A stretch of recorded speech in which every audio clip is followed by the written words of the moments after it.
Today, I'm going to be talking about supporting neurodivergent individuals. And this starts with the understanding that there's no one size fits all approach. So, this is just going to be a starting point because we know every individual is unique, and the best way to ensure your approach is affirming, communicate with neurodivergent individuals themselves. Ask questions, listen, and adapt based on their insights. Hi, everybody. Welcome back. I'm Margaret, a physical therapist and mother of six from your therapy source. And today I'm really excited to be talking to you about neurodiversity affirming practices. And we're going to go over 10 practices that you can use starting today. And it's also a free printable that you can get at yourtherapysource.com. So let's get started. The first practice on our list is to celebrate differences. Neurodiversity is all about recognizing that neurological differences like autism, ADHD, dyslexia, to name a few, are valuable parts of human diversity. And this helps us shift our perspective from focusing on what's wrong to celebrating what's unique.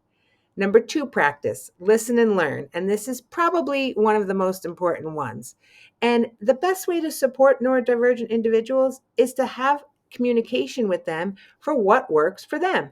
Don't assume you know their needs. Engage in meaningful conversations and communications and learn from their experiences. So, this step is really foundational in neurodiversity affirming practices because it ensures that our actions are guided by their voices, not our assumptions. Number three, the third statement is to empower, don't fix. And this reminds us to focus on strengths rather than trying to change someone to fit into neurotypical standards. For example, instead of discouraging stimming, which is often seen as disruptive, we can recognize it as a tool for self regulation and comfort. This shift helps foster self confidence and authenticity. Number four, communication isn't one size fits all. And we really need to respect different communication styles. Neurodivergent individuals may use speech, sign language, AAC devices, or other methods to express themselves. Honoring all forms of communication not only validates their identity, but it opens the door to much deeper connections. Number five, this neuroaffirming practice is to adapt environments, not people. And this can mean creating sensory friendly spaces by dimming lights, reducing noise, or offering sensory tools. These changes don't just make environments more comfortable, they empower neurodivergent individuals to engage fully without needing to suppress their natural responses. Number six, I mentioned this already, but let's talk again about stimming. Sometimes it's misunderstood, and we can reframe that and maybe value it as a natural and essential behavior. Whether it's rocking, hand flapping, tapping, stimming helps individuals self regulate and express themselves. So instead of trying to stop it, we can try to create safe spaces where stimming is embraced.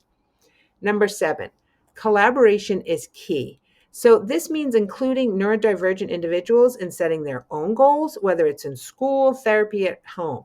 So, by focusing on their priorities, we ensure that interventions are meaningful and empowering.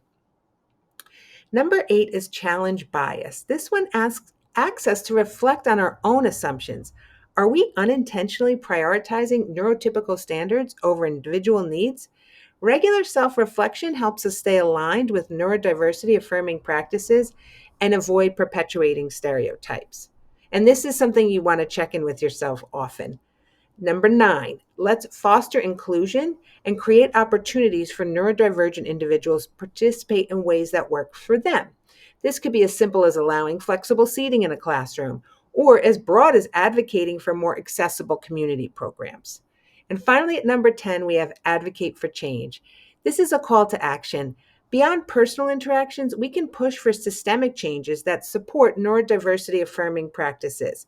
This might be advocating for inclusion policies, better funding for research, and more widespread education on neurodiversity. So there you have it, 10 powerful neurodiversity affirming practices to help guide you in supporting neurodivergent individuals. Again, these are just a starting point, and they're really about fostering respect, empowerment, and inclusion. So if you found this helpful, download your free copy of the printable at yourtherapysource.com and maybe pick one of these practices and start using it today.